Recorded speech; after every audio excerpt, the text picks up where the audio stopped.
Hey everybody, it's Craig and Nick and Griffin. I don't know how I should have said the three amigos are back.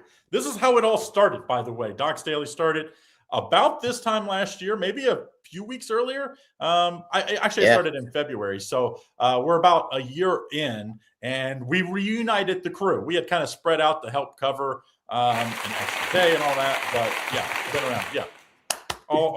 Thanks, Lenny. Hold on. The boys are back. The boys are back. Don't forget, big start to March. It's March 2nd today. We're going to have a bunch of free picks. We've got NHL, college basketball. We got NBA. The start of conference tournament. Horizon League starts tonight. There's just one game in the Horizon. It's kind of like a play-in game there. Cleveland State hosting in IUPUI. So, yeah, not the greatest game, but that means it all goes from here. Also, of course, the NBA, not a big card, just 4 games there. But let's talk, first of all, you get the free $60 account. This is a great time to use it. DocSports.com/free60. This guy over here has a game of the year, 8-unit game of the year in the NHL. I just saw it.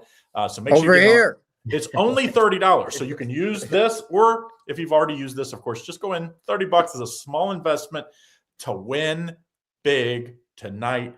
We don't like, and I'm going to say this. These three guys here, at least, don't give out 8-unit game of the years like every month. 4, 5, 6 plays total in a 12-month period. It means about every other month, maybe like one and a half months in between, at least, like in between. So when we say that, it's the one that you should go put the biggest bet on. Now, bet responsibly, though. Like if you're a $10,000 bettor, don't go bet $100,000 because that's crazy time, because even our game units of the year have a potential to lose 35 to 38% of the time. So we win long term, but just a caveat. What did I say? The asterisk. Exactly. All right. I see. Nick, do you have anything big tonight? Just a 6-unit play in the NBA. 1 play on the board, 6-unit there. That one goes off at 9 p.m. Eastern Standard Time. We're killing it in the NBA side of things.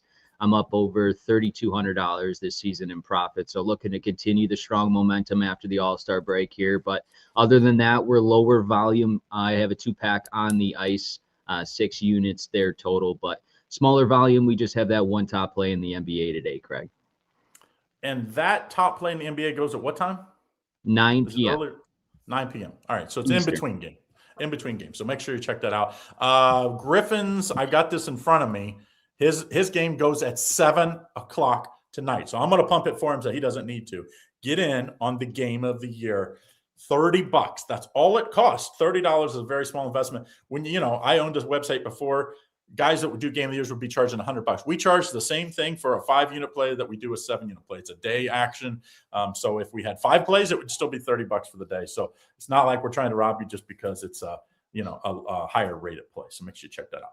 But let's start with college hoops. It was a pretty big weekend in college hoops. We've got a pretty big night tonight. There's 2 big games. Of course, seems like Arizona plays in I don't know. It seems like they play every day of the week. Like they're playing in a good game every day of the week. Seems the same way about Duke. Duke's traveling to NC State tonight, and we've got Arizona hosting in Iowa State after Iowa State lost last time out. Looking ahead, they lost to Texas Tech. So, let's start with you, Griffin, since you're the big 8-unit guy tonight. Any opinion on these 2 big games? Maybe one of them that you like more than the other?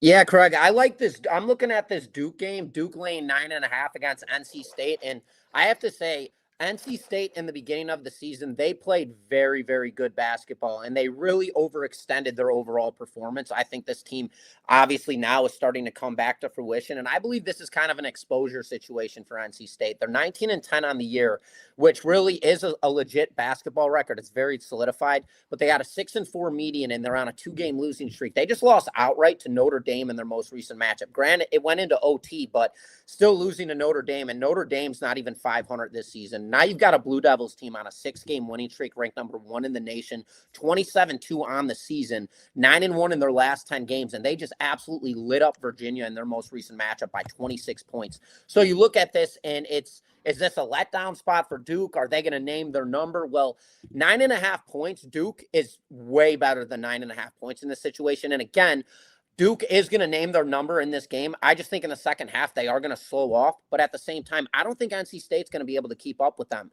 This game, obviously, NC State 11-4 at home. They're on a 2-game losing streak. There's not a lot of momentum for this team right now. And then you've got to deal with the Blue Devils team that is just torching everybody. I'm laying the points here with Duke. It could be a trap, but for me, I'm running right through that trap, laying the 9.5 points here with the Blue Devils, Craig. Yeah, I mean, Duke's like top, I think they're about 50th in the country in that range. They're averaging like 82 points a game.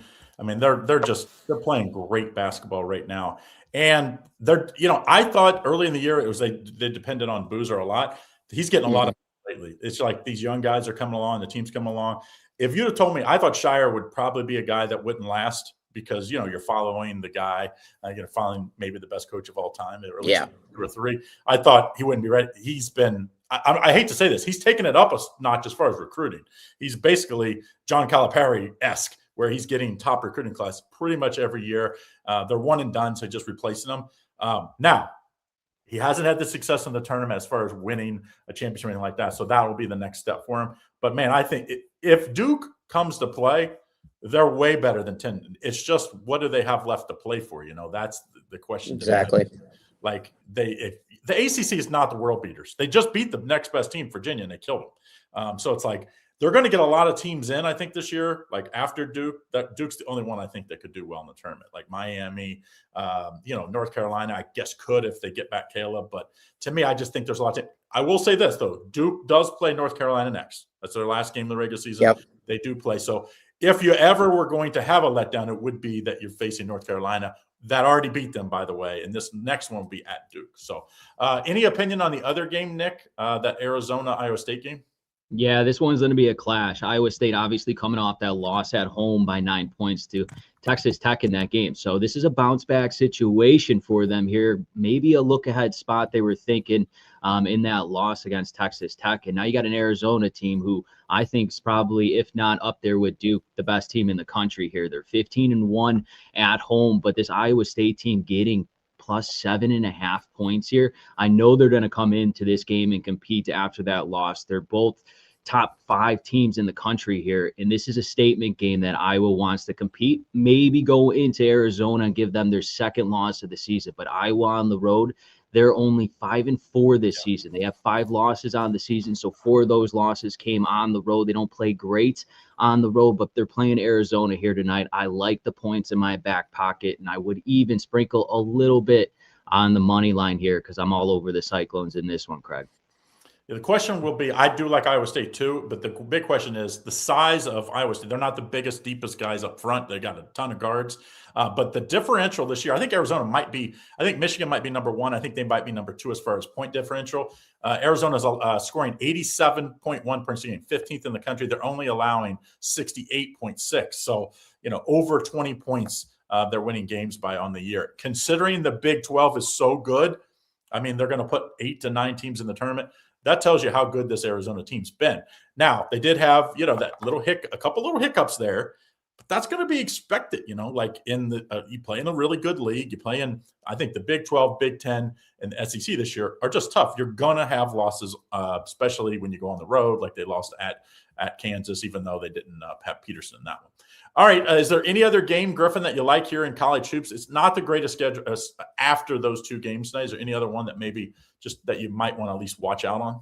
Yeah, this is my team that I love to cover the spread, and they're terrible. It's IU Indy against Cleveland State, and IU Indy, they're 7-24 on the season. They're catching just 1.5 points here on the road against Cleveland State. This team's lost 6 games in a row, whilst Cleveland State's lost 7 games in a row. Cleveland State is at home in this one, and they're 6-8 at home. For IU Indy, this team's been an absolute covering machine, and all they pull off is deception. And me and Lenny were laughing about this on Docs Daily because we were laughing. They're getting better. They're getting better throughout the entire season. I know they only have 7 wins, but if you look at their actual games in depth and you look at the actual scores from where it was from the beginning of the season till now, they're just playing better teams and they're playing a lot more competitive. They just lost to Purdue Fort Wayne by a 6-point differential in their most recent matchup, which is not a good loss, not a good look. Nobody's rushing to the counter to take the Jaguars in this one. 2-8 in their last 10 games, as mentioned, 6-game losing streak. This is where all things seem like hell's broken loose, and And then you have a team that's lost 7 games in a row at home in this situation with a better record. Everybody's going to rush to the counter if they are betting on this game to take the home team to win this game straight up and throw away the points. That's where I believe IU Indy comes in. I take the 1.5 points in this one, even though I would also sprinkle a little bit on that money line for them to win this game outright. They are getting better, Lenny, as Lenny's in the back. They're getting better. Well, I mean, Cleveland State has 6 wins in conference. They only have 3. So it is like, you would think, just like looking at the raw numbers and the stats, that this would be a 3.5 to 4 point like game. I was like, is this, I know it's the opening game in the Horizon Tournament, so I was like, is this a neutral site game? But everything I look at, it's at Cleveland State too. So it's like, it made you even scratch your head more. Usually when you think you're getting free money, like there's no such thing as free money as betting. So if you think something should be 3.5 and it's 1.5, don't rush to the window to bet it, because something is up that you don't know. You either should stay away or play the other side in this case. So I like that pick, Griffin. Hey, Nick, NBA tonight, like just 4 games. Are you a guy that when it's a low, we see this in NHL, the NBA, or, it happens, Major League Baseball even at times, where you know what I'm talking about, where there's only a few games. Is this like a one that you try to like narrow down and just play one game, or is it like you just kind of stay away on nights like this? Exactly. I find the needle in the haystack usually on these lower volume days, and I usually have one play just like today, and I love it. And that's typically how I go in my handicapping. If there is less games, folks, these lines and these totals are going to be sharp. So I like to look at, if it's NBA, a first half play or a first half total. The lines won't be as sharp with little amount of games. But let's look at this Boston Celtics and the Milwaukee Bucks.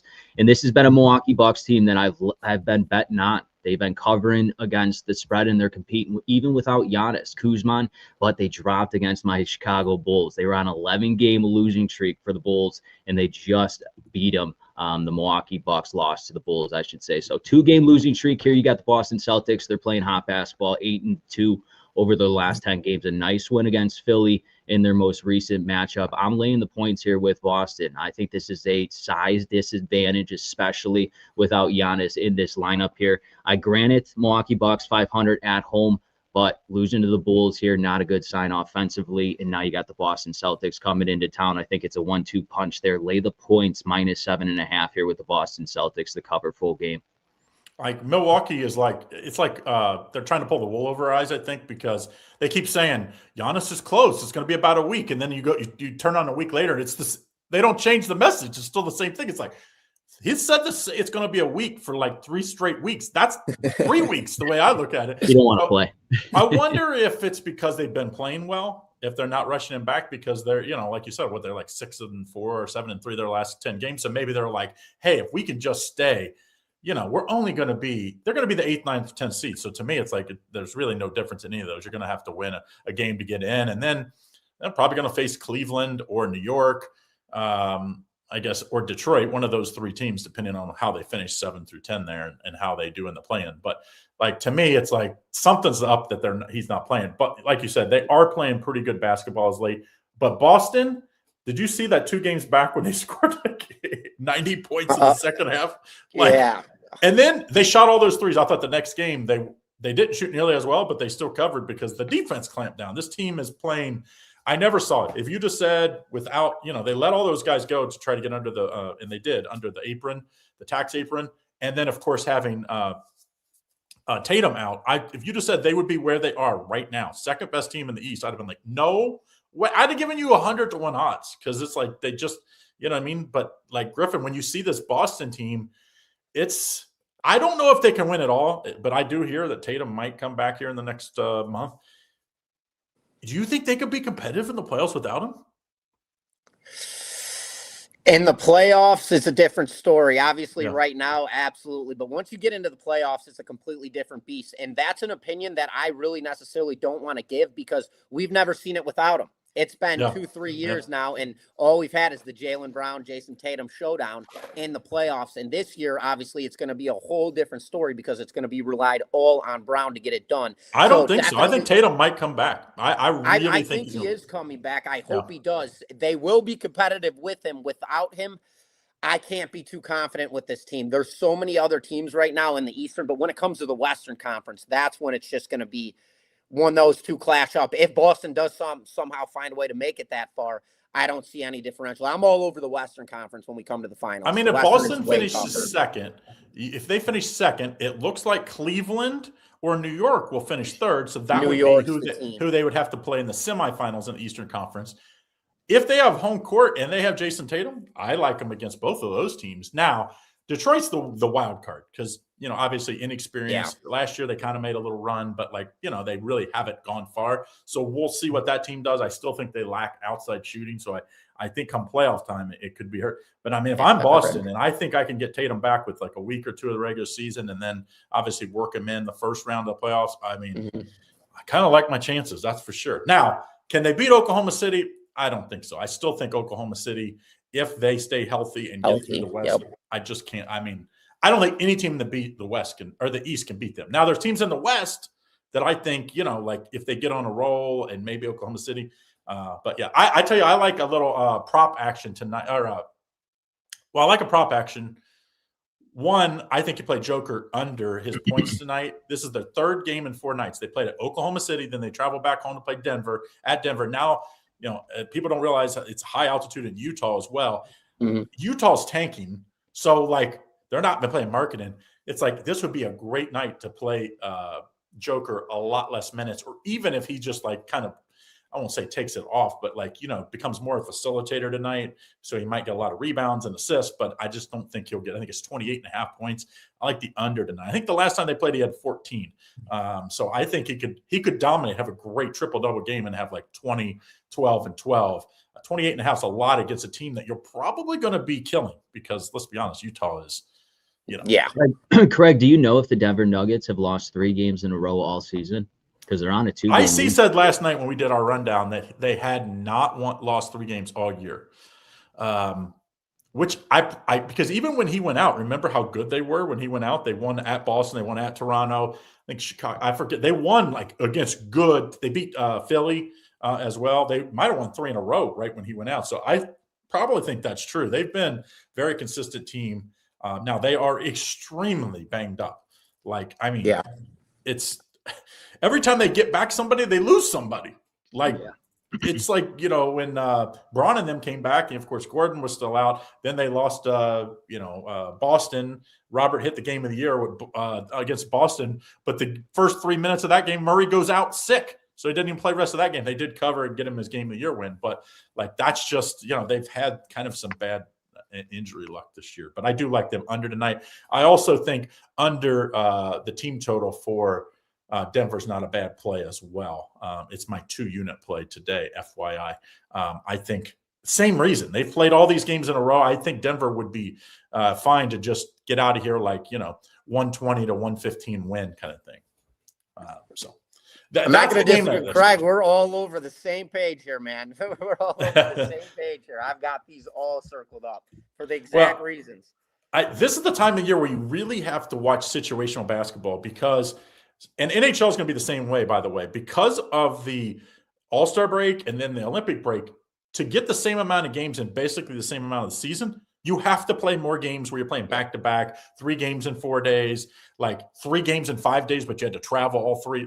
Those are the ones that are hidden that if you're not paying attention, you'll be like, oh, man, this is pretty good value. It's once again, the books don't give free money away, Nick, right? They just don't give free money. If you see an NHL line, especially money line, and it's off, instead of minus what you think should be minus 150 and it's minus 120, don't be like, oh, yeah, I'm running to the window.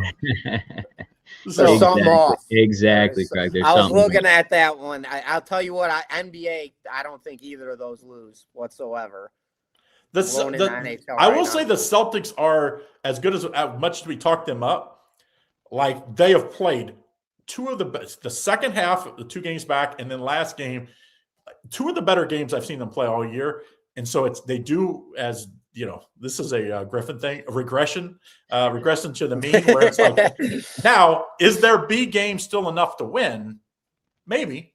Maybe against a team without Giannis, maybe that's still the case. But, I mean, you're not playing your best game. And that's the difference between good teams and bad teams, right, Griffin? It's good teams can win and cover for us not playing their best basketball. Bad teams, they usually have to play well. Of course. play their best game. So is there an NHL game let's go to our NHL expert that's not having the 8U game, and then we'll get Griffin next. Is there not an 8 unit, obviously, Nick, but a game that you like here in the NHL? I think there's some not an 8 unit, but man, should it be? These Toronto Maple Leafs, I don't know when you guys are going to win another game here, but you got to start winning at some point on a 3-game losing streak. They haven't won since the Olympic break here. At some point, it's got to crack for the Maple Leafs. 3-7 over their last 10 games here. And now you got a Flyers team who's coming in with a little bit of momentum. They're on that 2-game winning streak. They just beat the Bruins on Saturday, 3-1 there. So they're playing well, but that was on their home ice. A little bit different here on the road for the Flyers. But for the Toronto Maple Leafs, this is a must-win game at this price here. You got to win one, especially on your home ice where you're 6 games above 500. Give me the Maple Leafs here over the Flyers, Craig. So if you want to send the bomb package through the mail, he lives in Chicago. You probably could Google it. If you're a Toronto fan and talking shit on his I will say the Maple Leafs are, I think it was Lenny said last Thursday, maybe it was last Monday. He's like, I just want to see him get in to see who they lose to next. It's like it's like watching the NASCAR at Talladega. There's going to be a big one. There's going to be a wreck. You're only watching for the wreck. You're watching for who Toronto's going to lose to next. I don't understand it. Talent wise, they're better than what they're playing, but it's just like you are who your record is at some point. Where you're just not a very good team. And you're in an East that I thought going into the year, the East was a little more wide open, but it's pretty top heavy again. And, I don't see if they end up as a 6, 7, 8, I just don't even see how they win maybe one game in the playoffs. Their defense is awful. They're not winning a game in the playoffs. There's no way. They're averaging or allowing, I should say, I believe it's like 3.5 goals per game. You're not going to win in that playoffs and they're worse than last year. They're worse than last year. And how many years? I mean, not to be repetitive, but every single year it's the same shit with this team. They get into the playoffs and choke. It's every single year, and they're worse than they were last year. Same story. Is there any way, Griffin? I'm going to throw this to you. Dallas tonight plays Vancouver. I thought in regulation that seems like a pretty safe play. It just seems like the haves and have-nots. Now, we've never seen the break like this, like in our basically lifetime. It's been so long, 8 years or whatever. But is that an equalizer maybe? Like you catch, you know what I mean? Like you catch Dallas here because it's just. Well, so here's the thing, Craig, is I looked at both of these as Lenny dropped that question in our chat, and Dallas and Vancouver. So this is how I psychologically looked at this. I would feel comfortable taking Dallas in a 60-minute money line regulation play. But if I look at this Colorado Avalanche game against the Kings, well, this is the last game on the board in NHL. So there are a lot of NHL bettors, and there's definitely always the chasing. We know about the Avalanche, and they're only laying -165, whilst Dallas is laying -185. And the Avalanche, they're a much better team. Looking at a game like this, and then you've got a total which is soft. It's 5.5, which is telling us there's going to be a low-scoring game. That doesn't make me comfortable taking Colorado in 60-minute money line regulation. So that gives me a gist of, okay, so what do I see here with the Kings? The deception. Now you go look over at this. This Avalanche team, they're just 5-5 in their last 10 games, coming off a win. You've got the Kings at home in this one, 9-13-7 at home this season, which isn't very good either, which is deception.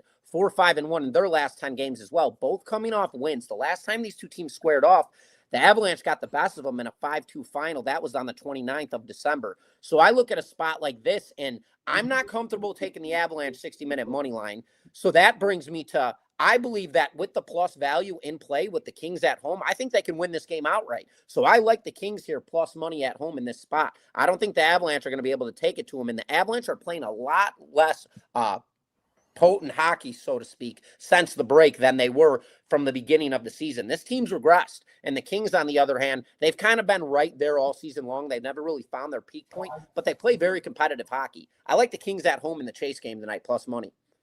Well, obviously the big news for the LA, they fired their coach. The last time someone fired a coach, it was Columbus. They won, 12 of the next 14 games or something. So obviously it can go one of two ways. I don't see a game like that. You know what I mean? Where usually short term, you get like a bump when you fire a coach. They also had Panarin, right, Nick? Like they got him in a trade. He's played now 2 games. That hasn't mattered, obviously, per se, but they did win last time out. To me, I think it comes down to, are the Kings playing for this new guy? You know what I mean? Like, is that your maybe take here, Nick? Yeah, anytime, a head coach gets fired, obviously job security becomes a thought in these players' minds that, I could get traded here at any given time. This new coach is Which the trade deadline's what, like 3 weeks away? Yep, it's coming up. I think it's a week and a half away. I thought it was the end of the month. No, it's middle of the month. Middle of the month, the week before. I believe. But anytime these players get a new coach in there, they're going to be on their toes for sure. And you could see, they're going to start winning games and maybe playing a little bit harder. But in this game, the Los Angeles Kings, I just don't know if they have the offensive firepower in this one. I know Colorado's been hit or miss, but the Kings, they only scored 2 goals on one of the worst teams in the National Hockey League on the defensive side in their last one, and that was the Flames. They won that game 2-0 there. So I get where Griffin's at, late game chase. I do lean towards the Kings in this game, but this is a no-bet game for me. Obviously, you're seeing that total at 5.5. You think it's going to be low-scoring game, and I do believe so. So I would even lean towards that under as well. Yeah, I like the under. When they got Panarin, I thought, oh, this team, they're 3 points out of getting in the playoffs. What's up there, Big Lenny? NHL deadline this Friday at 3:00 Eastern. Friday, so the 5th, the 6th. There it is. Friday? Emergency, breaking news, Lenny. Friday, March 6th, 3:00 Eastern. My prediction. Hold on. There will be a big American-born player from Canada playing on a Canadian team right now. He'll be somewhere Austin Matthews. I know who you're talking Austin about. Matthews, yes. Yeah. I don't think he's going to stick around in Toronto. I think that's how they're going to bill it, and but be clear, once Toronto wins a game, it'll be all aboard the train because I feel like the floodgates will lose. And Griffin, I felt like a proud father when I heard you break down hockey. I just want to let you know, good job, but you're wrong. Avs roll tonight. Avs roll every which way, shape, or form. It's so who's losing out ever. of the 4? Who's losing? Stars and the Avs in regulation parlay. And then I told you about. I don't know. I have a 14 money line parlay. I took all of them. Thank me later. All right, put it fair. in the chat. All right, we'll find out. Good luck unless I'll put it in the chat. Celtics, Nuggets, Stars, Avs. Celtics, Nuggets, Stars, Avs. He said who loses. Maybe the answer should say no one loses. Celtics, Nuggets, Stars, Avs. Money line. Money line, right? Yeah, money line parlay. It's that's a chopper. Lenny, that's a chopper, I man. know. I haven't had a lottery ticket all year. Round robin it. I haven't had a lottery ticket all year. It's plus like. Well, you can't round robin with Celtics and the Nuggets in there because it wouldn't pay you got anything. a double dose, unless you take the spread. Just trust the process. Hedging for Gardner. Got them all. I'm out. Trust the all right. process. How about the NHL game tonight? Like I do like these late games, but the Blue Jackets play the Rangers. The Rangers are the worst home team in the league. I still don't understand. If you would have said you get 5 guesses on who's going to be the worst home team. Like one of the worst couples. I wouldn't have guessed the Rangers in there at all. And it's not been close, Griffin. Is there help me figure this out. I don't understand the Rangers. Why are they so bad at home? Craig, I have my game of the year on this play, so I don't want to get the analysis on this. We won't even talk about it. Good job, Craig. Listen, I hope you're on the side that I'm thinking, but let's skip that game because we don't want to give it out. The Canucks are actually the worst team at home. They have 6 wins at home. I mean, the Rangers have 7. 9, right? Kings have 9. I mean, there's just some bad teams. The Rangers, though, that's all you hear about is the Rangers. I mean, but Vancouver's also bad on the road. Really bad at home. Like Vancouver's bad home and road. It's not like they're good on one or the other. The Kings are actually decent on the road this year, and the Rangers are not bad on the road. So it's like if you're about 500 on the road, you should be way above 500 at home. Like it's such an edge. But let's be honest. New York fans are pretty good fans. Like it's a tough environment to original go to. 6 team. Original 6. It doesn't, so good team. Madison Square Garden too. It's not like you're going playing in a dump. Yeah, it's not like you're over out there and playing with the Islanders out at the Igloo. Like it's right. It's that takes some. Who've been playing good hockey here as of late? The Islanders have. Watch out for them. Yeah, those bastards got me yesterday with the Panthers. Kept scoring. That was just bad hockey right there. That was a game. That was a bad game. I thought Hurricanes and the Kraken will be a good game tonight. Left. Were you on how about Detroit tonight? Your Detroit team, Lenny. It's a pick'em game. Like, yeah, I can't. I'm gonna be honest. It's too easy. It's a baited play. I'm on. I know. It's a bait. Too easy. I was like, why is Nashville not favored? Boys. Yeah. And like, it made no sense. I thought Nashville should be like minus 135 favorite. So that's why I was kind of thinking Detroit's the play. It's like, make no sense. I was like, is the backup goalie was there did one of the Iran missiles hit like the practice facility or something? Like what the freak happened here that Nashville's not favored tonight? Why would they? I have to be. Yeah. Why would Nashville be favored? I'm surprised on that. I actually Really? figured Detroit.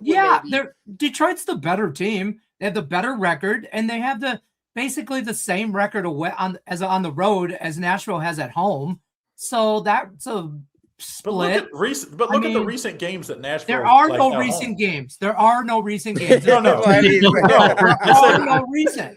No, when they played Chicago at home, metal, baby. when they played Chicago at home, they were favored minus 156. When they played Minnesota, it was plus 100 against a very good Minnesota. St. Louis, they were favored minus 146. I just thought it should be, when you start to look at those games where the lines ended up, I thought this should probably be minus 125, minus 130, just looking at the string of where these lines ended up when they played at home. To me, play. Nashville is. What'd you say, Nick? Said Nashville max play. I'd be on Nashville. Just to get Lenny right now. I'm telling you right now, I'd sprinkle on the draw, but Detroit wins this game.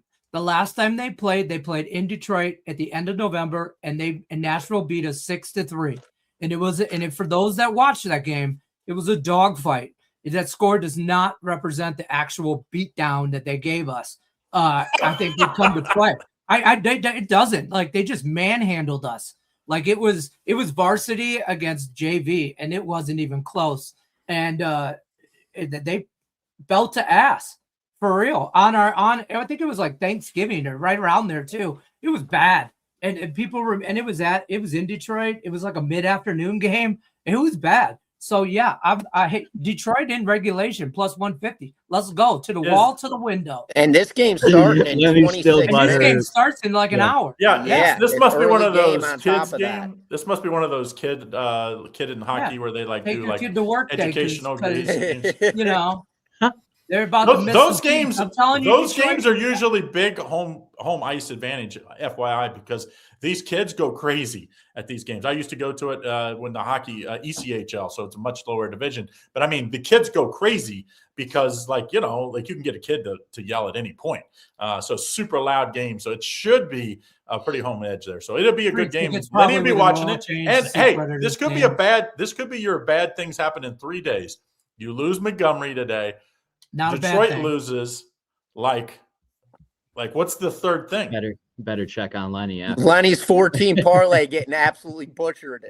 I think I'd rather have one unit on a 14 parlay than 4 1-unit bets on each one of those teams, minus the puck line or the spread in the NBA. Rather than taking the Celtics minus the spread or the Nuggets minus the spread in a 1 unit, I'd rather throw those 2 ugly-ass games into a parlay. I definitely wouldn't play Denver. I wouldn't play Denver tonight, that's for sure. I'm telling you, Denver's third game in 4 nights. All right, so that's played the one Oklahoma that City. Everybody thinks the Jazz. George played last game out. He played last game out, first game back. He looked really good. He'll play a few more minutes tonight. Now, will they try to not play him in the fourth quarter like they got the $500,000 fine? But remember, when they got those $500,000 fine, they won 2 of those 3 games, not playing their starters in the fourth quarter. So Denver probably wins tonight by 9 or 10 and doesn't cover it. And everybody will be saying it's a fixed game. If they at this rate, did Detroit over? I actually like the under in that game. The Nashville Predators and the Wings, because I just think the Wings. John Gibson has been playing since before the Olympic break, and then now the 2 games that he's played after on his head. And it is not talked about enough that this Red Wings team is in the position they are right now because of goaltending. And that's some shit we haven't said in years as a Red Wing fan. and I mean double-digit years. He is standing on his head. No backup to be considered. Cam Talbot's ass. He's just not time to move on down the road from him. Great backup, but I would like them to make a trade for more depth at the goaltending spot. And I'll always take a shooter, but we need defensemen. Austin Matthews, come on over. I'll take one of those Hughes brothers. I've heard that Chuck wants out of Ottawa. You know, he is Captain America himself, sitting in Ottawa for bring the boys home. Yeah, bring them all home, folks. Home. Hey, you know what we are talking about too? Game of the year? Griffin's game of the year? No, we're going to talk about that in a minute. We got to finish the show with that. But the World Baseball Classic USA practice starts today. Oh, yeah. In Scottsdale, Arizona. When's the first game? Saturday? Saturday, I think so. And that's how that works is there's groups. Nuts. There's who do they play first? Round robin. I can tell you right now. It's not Dominican. I don't know. I believe Tarek's going the first. Yeah, he's on the USA squad. He's going to pitch once, right? And then he's done? He's done, yeah. Yeah. I didn't get that. Like, if you're going to play. If you don't. I don't understand why. I mean, they have a great pitching staff. I mean, obviously, it'd be better with him, but like, right. I mean, I didn't.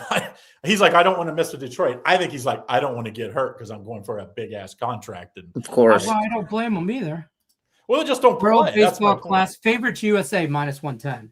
Japan's plus 330 on DraftKings. I would take a shot on the Dominican Republic. The USA across the world, baby. We already just got our gold medal in the Olympic. Come on, let's keep it rolling.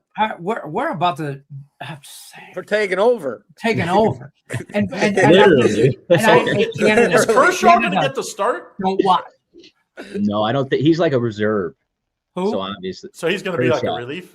He's going to be a guy when they're up 5-0 one game. They're going to put him in. Let him throw a few. Let him have his moment. Walk 8 guys. We'll see what happens. or they start him like and pitch him one inning against like a team they think they could definitely win or something. Right. Exactly. They've got their pitching staff is loaded. I if they pitch probably against Canada, they should let them pitch against Canada. Mm-hmm.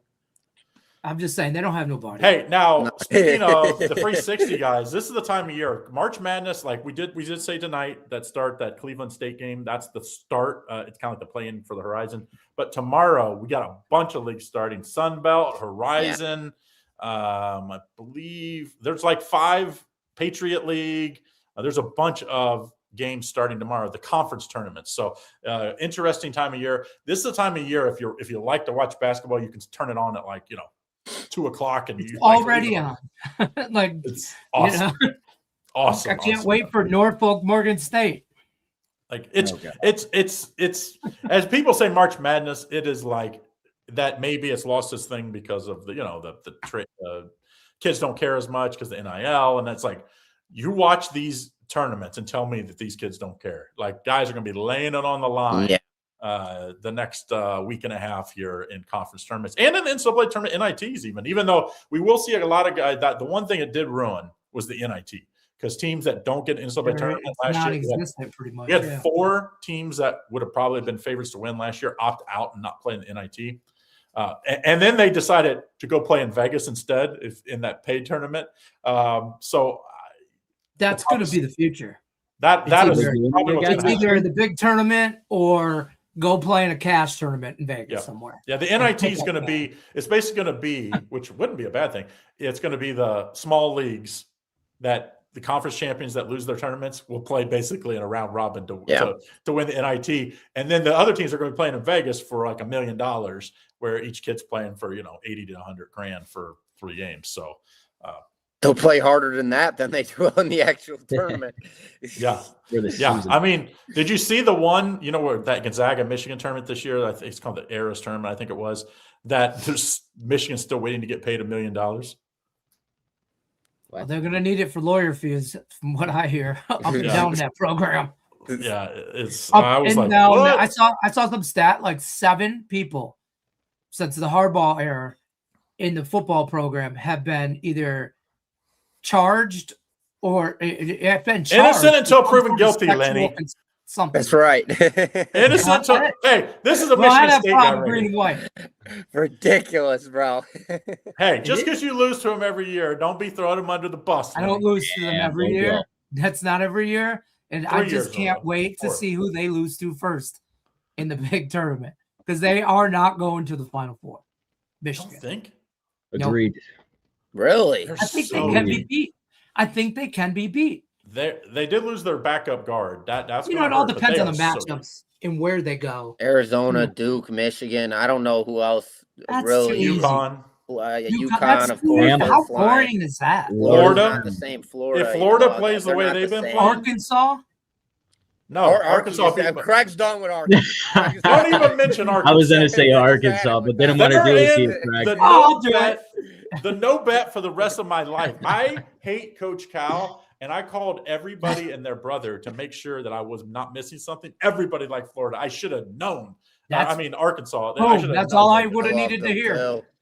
I liked. Was that on Saturday, Craig? Was that Saturday? Yeah, I was on loved him on the show. Not only was Griffin broke we it were down. all on him. Yeah. I get all the cappers picks, so I could pick for the Premium Plus, and no one was on Florida. Everybody was on Arkansas, like 6 of 6. That's when I knew I probably was screwed. That's when you knew we were screwed. Oh yeah, that's a recipe for disaster. And the line moved from 9.5 when I originally liked it to 11 at some point, and then it moved like back to 10.5. So I was like, "Oh, I'm done.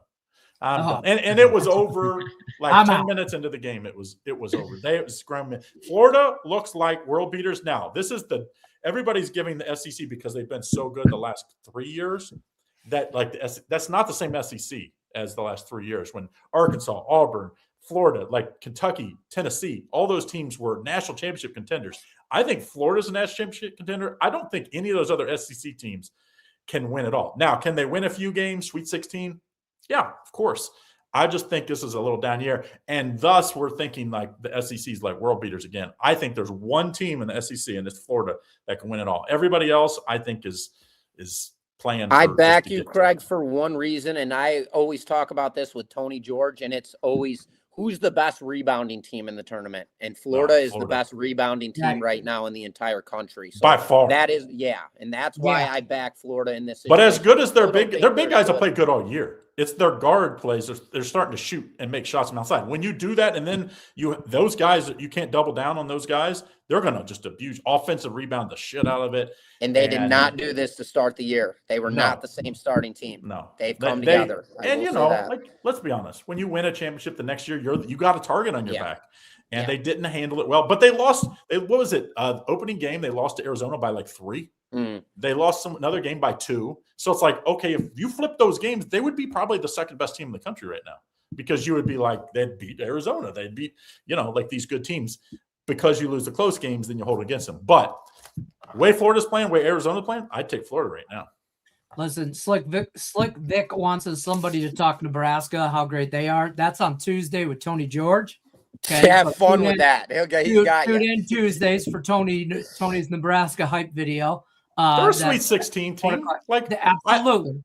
I think if I'll be honest with you, I think Michigan State, I think Purdue, I think Illinois, I think not Nebraska. Purdue. I think Purdue's hear me out. No, I think all Purdue's of them still up and down. All of them can win the Big Ten tournament, is what I'm saying. Oh, I don't all think of them. I think Michigan Purdue is beatable right there. Purdue is just they're just not playing great basketball right now. They lost like 3 of their last 5 games or something. I would say the Big Ten tournament's going to be brutal because it is. You're right. It's carnage. Too bad for USC. USC had played great early in the year. Of course, the Mazzaro kid is off the team now, so they were a bubble team, probably not making the tournament. But like, you want to play Mick Cronin, UCLA team? They could beat you on one game. They could beat one game. Like tournament, any team. Like that's the difference. I will say this: the best tournament's going to be the Big 12 tournament this year, because even though BYU is not playing good, they still have top 2 kid in the country, Devonsa.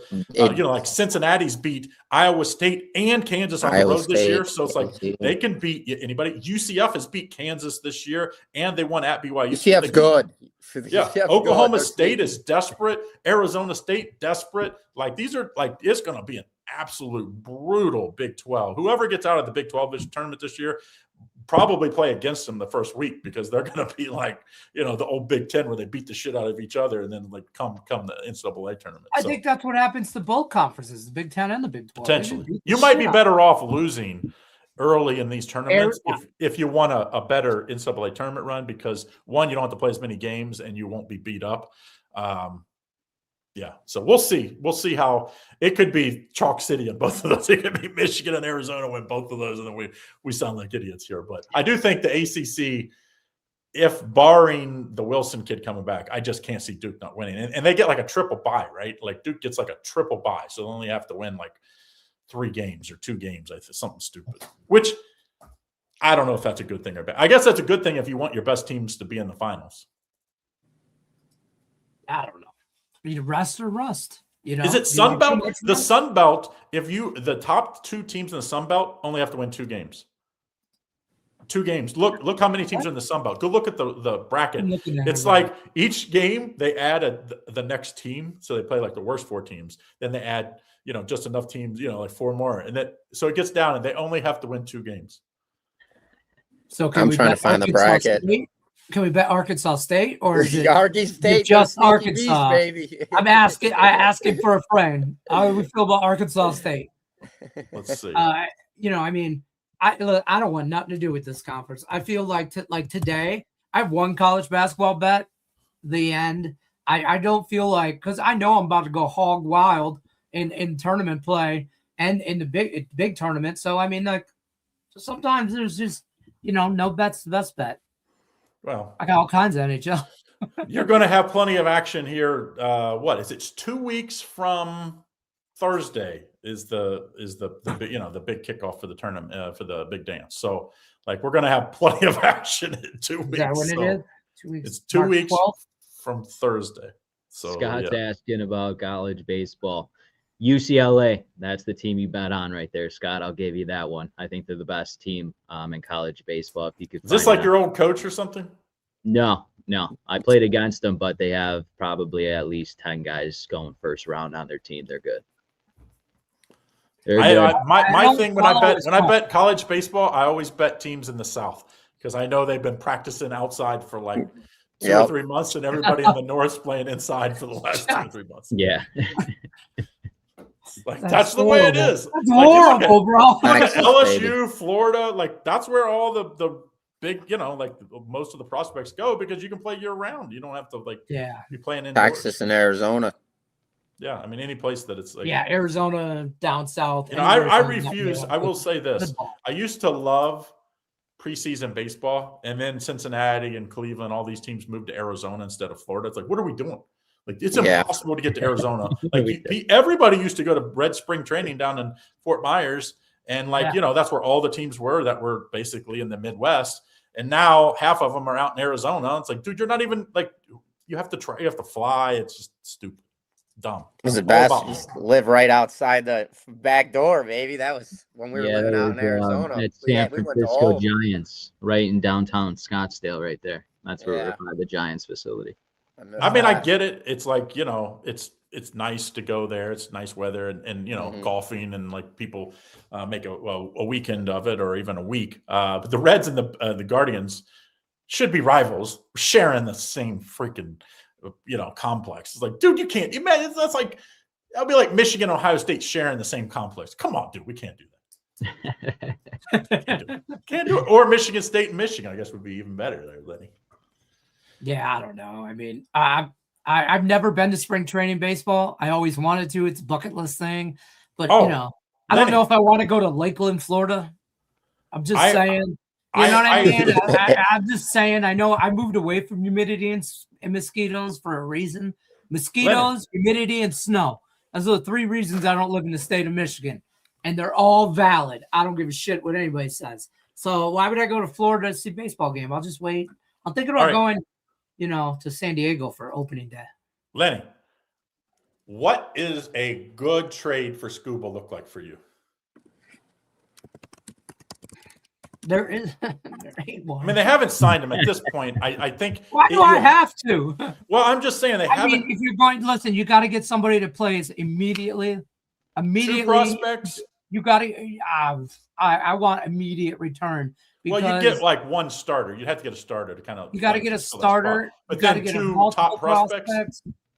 2 to 3.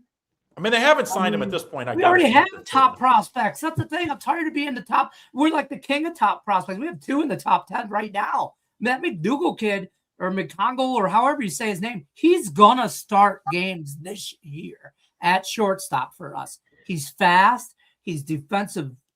He's defensively a solid B, and he's got a bat. And that Max Clark kid, I don't give a shit how much jewelry he wears. He can hit the ball. And Lenny's ready to go. He's got the jersey on. Dude, he's a video game. He's a video game in real life. Like when you create your character on a video game, you do that obscene paint. You do all these, sleeves and 15. He was wearing 4 diamond necklaces on the field in center field. But what happens if here's what Detroit's got to trade him before the season, or like right at the beginning? Because what happens if you get hot like this last year? Then you can't trade him because you're in the playoffs. Like you're. I don't think they do. The signing with Justin Verlander, the different signings that they made this year, just show me that it's we're all in this year. I don't want to hear nothing else about next year. Here's our chips. So you'd let him walk at the window. That's how we feel, boys. That's how we feel. We feel like he's going next year, though, Lenny. You know where he's going next year. You could get 4 prospects, 4 prospects, and 1 probably player that could play right now, or you let him walk for nothing. No, because I think you give it. Listen, if you make a deep enough run, like World Series run, I mean the checkbook is there. Maybe they try to make a move in the offseason or something. And that's the only they gotta have to outbid everybody. If he wanted to stay there, he would already have signed. They've already offered him a contract. So we went down this road. That wasn't all him. I blame a lot of that shit on the agent. Just saying. But I mean, I think there's mutual. I think it's not like he absolutely hates the city and wants to leave, because he's going to give everything he has to win the World Series this year. So if we're all in this year, that means the club did everything they can to put everything if the club did everything in their power to put a team behind him, and then we offer him the same amount of money and he leaves, and so be it. That's just business. I win. Good luck unless you're against me, Tarek. Good luck unless you're against me.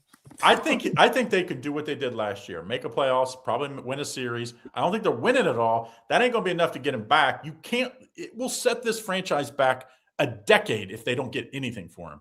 Whereas you can basically this franchise back a decade, though. They could say the Justin Verlander contract, that big ass 10-year contract that they had to unload. Well, they're not going to get that contract. Houston won a World Series. So there's, I don't know if I don't think he wants to be there. Because if he wanted to be there, he would have already signed. Because to be honest, if you make an extra $8 million a year at the kind of money they make and the taxes, it's not that much more money. It's a pure principality to situation for him, and I understand that. I do. Like, I see both sides. I mean, at the end of the day, Scott Harris, this offseason, even though you didn't sign Tarek to a long-term contract, you did good in my book. You got what's his name from Houston or wherever, the pitching. You got Valdez. That's going to be great.